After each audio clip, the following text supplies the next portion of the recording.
Hi, this is Naresh Kumar. Welcome back. Maths Naresh E-Class. First time మన ఛానల్ని మీరు చూస్తున్నట్లయితే సబ్స్క్రైబ్ చేయండి, అలానే వీడియో లైక్ చేయండి, మీ ఫ్రెండ్స్ కూడా షేర్ చేయండి.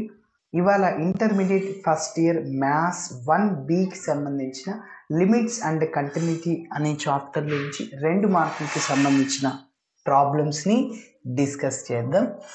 ఓకే, ఈ వీడియోలో 3 ప్రాబ్లమ్స్ని డిస్కస్ చేద్దాం. ఎక్స్ టెన్స్ టు ఇన్ఫినిటీకి సంబంధించిన ప్రాబ్లమ్స్. ఓకే, సో చూడండి. సో ఫస్ట్ వన్ ఏంటి? Limit x tends to infinity 11x³ minus 3x plus 4/13x³ minus 5x² minus 7.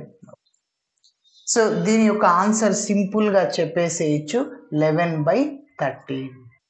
న్యూమరేటర్లో x³ coefficient 11, డినామినేటర్లో x³ coefficient 13. So అదే మన ఆన్సర్. మరి చేద్దాం, ఎలా చేయాలో దీనికి మనకి ఐపీలో ప్రొసీజర్ని చేయాల్సి ఉంటుంది, డైరెక్ట్ ఆన్సర్ని వేయకూడదు కదా. ఎస్, ఫస్ట్ వన్ చూద్దాం. Limit x tends to infinity, limit x tends to infinity 11x³ minus 3x plus 4 divided by 13x³ minus 5x² minus 7. Okay, దీని వాల్యూని కనుక్కోవాలి. ఓకే, సో ఇప్పుడు న్యూమరేటర్లో x³ కోఎఫిషియంట్ సో 11 ఉంది. సో అంటే x³ కామన్ తీద్దాం. న్యూమరేటర్లో హైయెస్ట్ పవర్ని ఎక్స్ పవర్ని, డినామినేటర్లో హైయెస్ట్ ఎక్స్ పవర్ని కామన్ తీయాలి. ఓకే, సో కాబట్టి నేను x³ కామన్ తీస్తున్నా. Limit x tends to infinity x³ common తీస్తే ఇంకా మిగిలింది ఇక్కడ 11 ఉంటుంది, మైనస్ 3x/x³, అదేవిధంగా ప్లస్ 4/x³. మళ్ళీ మీరు డౌట్ ఉంటే చెక్ చేసుకోవచ్చు. సో ఈ x³ తో ఈ 3 టర్మ్స్ని మల్టిప్లై చేయండి.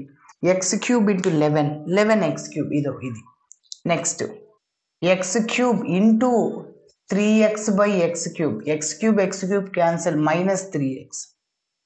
మళ్ళీ x³ క్యాన్సల్, 4 ప్లస్ 4 అది. ఓకే, సో న్యూమరేటర్లో హైయెస్ట్ ఎక్స్ పవర్ ఏముంటుందో దాన్ని కామన్ తీశాను.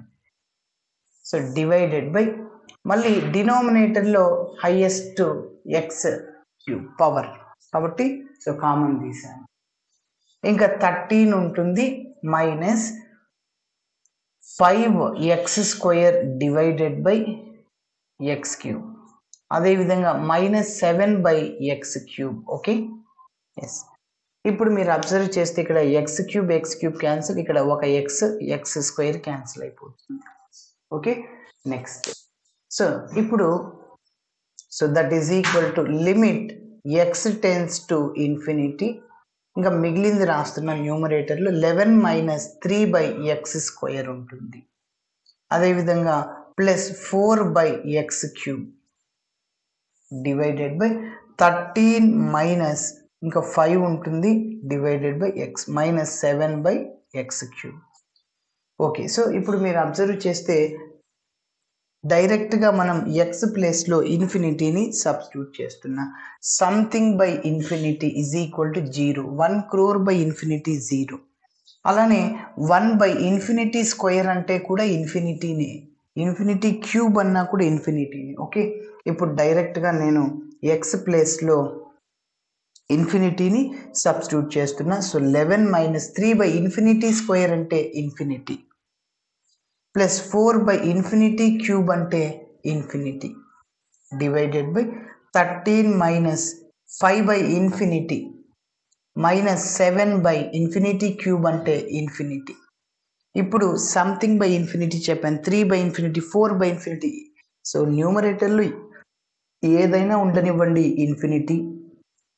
సో కాబట్టి సంథింగ్ బై ఇన్ఫినిటీ అలా ఉంటే 0, plus 4/∞, 0, 13 minus 0 minus 0.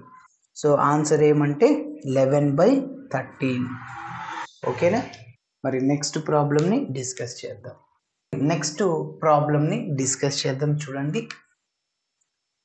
Limit x tends to infinity 3x square plus 4x plus 5 divided by 2x square plus 3x minus 7. ఎప్పుడైనా x tends to infinity ఉన్నప్పుడు న్యూమరేటర్లో highest x power ఏదైతే ఉంటుందో దాన్ని common తీద్దాం. ఇక్కడ x స్క్వేర్ ఉంది హైయెస్ట్ పవర్, డినామినేటర్లో కూడా x స్క్వేర్ ఉంది హైయెస్ట్ పవర్, సో దాన్ని కామన్ తీస్తాం. So is equal to limit x tends to infinity, ఇక ఎక్స్ స్క్వేర్ని కామన్ తీస్తున్నా. సో 3 ప్లస్ ఇంకా 4x బై ఎక్స్ క్యూబ్ ఉంటుంది, ఎక్స్ స్క్వేర్, ఎందుకంటే హైయెస్ట్ పవర్ ఎక్స్ స్క్వేర్ కాబట్టి. Next plus 5 divided by x square, so divided by, మళ్ళీ డినామినేటర్లో highest x power x స్క్వేర్ని కామన్ తీస్తే ఇంకా 2 plus 3x by x square minus 7 by x square. ఇప్పుడు మీరు అబ్జర్వ్ చేస్తే ఇక్కడ ఎక్స్ స్క్వేర్ ఇక్కడ ఎక్స్ స్క్వేర్ క్యాన్సిల్ అవుతుంది. ఓకే, నెక్స్ట్ మళ్ళీ ఎక్స్ ఎక్స్ క్యాన్సిల్ అయిపోతుంది. సో డౌట్ ఉంటే చెక్ చేసుకోవచ్చు అని చెప్పాను. X square into 3 X square ఇదే వచ్చేది, X square into 1 by x square, మళ్ళీ 2 క్యాన్సిల్ అయ్యి 4x, అదో మళ్ళీ X square into 1 by x square 5 అట్లానే ఉంటుంది, 5 ఇంటూ 1 5. ఓకే, సేమ్ అదేవిధంగా డినామినేటర్లో కూడా చేసాం. మరి నెక్స్ట్ చూడండి, limit x tends to infinity, ఇంకా మిగిలింది రాస్తున్నా 3 plus 4 by x plus 5 by x square divided by 2 plus 3 by X minus 7 by x square. ఇప్పుడు మనం ఎక్స్ ప్లేస్లో ఇన్ఫినిటీని సబ్స్టిట్యూట్ చేయాలి.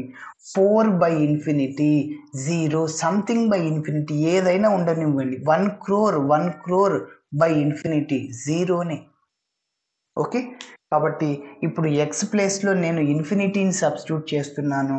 4 by infinity 5 by infinity square అన్నా ఇన్ఫినిటీని. Okay, so is equal to limit x tends to infinity, డైరెక్ట్గా ఇంకా substitute చేసేస్తున్నాను. So is equal to 3 plus 4 by infinity plus 5 by infinity square అంటే infinity divided by 2 plus 3 by infinity, so 3 by infinity minus 7 by infinity square అంటే infinity. Something by infinity 0 అయిపోతుంది. So అంటే 3 plus 0 plus 5 by infinity కూడా 0, so 2 plus 0 minus 0, so అంటే answer 3/2. Okay, so ఇప్పుడు next third వన్ని discuss చేద్దాం. ఏంటి third one? Limit x tends to infinity X square plus 5x plus 2 divided by 2x square minus 5x plus 1. So దీన్ని ఎలా చేయాలో ఒకసారి చూద్దాం. సో మీరు ఎక్స్ స్క్వేర్ కోఎఫిషియంట్ న్యూమరేటర్లో ఎంత 1, డినామినేటర్లో x square coefficient 2, so 1/2 answer వస్తుంది. ఓకే, మరి ఇక్కడ 2 మార్క్స్కి అడుగుతాడు కాబట్టి మనం స్టెప్ బై స్టెప్ చేయాలి. ఓకే, మరి చూడండి, సో ఇలాంటి మోడల్ ఉన్నప్పుడు నేను చెప్పాను, సో న్యూమరేటర్లో హైయెస్ట్ పవర్ కామన్ తీసేయండి, ఎక్స్ స్క్వేర్, డినామినేటర్లో కూడా హైయెస్ట్ పవర్ ఎక్స్ స్క్వేర్ని కామన్ తీసేసాను. సో దట్ ఈజ్ ఎక్స్ స్క్వేర్ని కామన్ తీస్తే ఇంకా మిగిలింది 1 plus 5x by x square plus 2 by x square divided by డినామినేటర్లో ఎక్స్ స్క్వేర్ హైయెస్ట్ పవర్ తీసాను, ఇంకా 2 ఉంటుంది, minus 5x by x square plus 1 by x square. మళ్ళీ డౌట్ ఉంటే చెక్ చేసుకోండి. 2x square minus x square by x square cancel, 5x మళ్ళీ X square cancel plus 1. ఇప్పుడు చూడండి, ఇక్కడ x square cancel, x cancel అయిపోతుంది. Okay, next so which is equal to limit x tends to infinity, ఇంకా మిగిలిన term ఏంటి న్యూమరేటర్లో 1 plus 5 by x, plus 2/x² divided by 2 minus 5/x plus 1/x². ఇప్పుడు డైరెక్ట్గా ఎక్స్ బదులు ఇన్ఫినిటీని సబ్స్టిట్యూట్ చేద్దాం. So 1 plus 5/∞, something by infinity 0, 2/∞² అంటే ఇన్ఫినిటీ. ఓకే, నెక్స్ట్ 2 మైనస్ 5/∞, మళ్ళీ ప్లస్ 1/∞² అంటే ఇన్ఫినిటీ అన్నమాట. ఓకే, ఇప్పుడు సంథింగ్ బై ఇన్ఫినిటీ వాల్యూ ఎంత? 0. సో కాబట్టి 1 plus 0 plus 0 divided by 2 minus 0 plus 0, so that is 1/2. ఇది మన ఫైనల్ ఆన్సర్. ఓకే.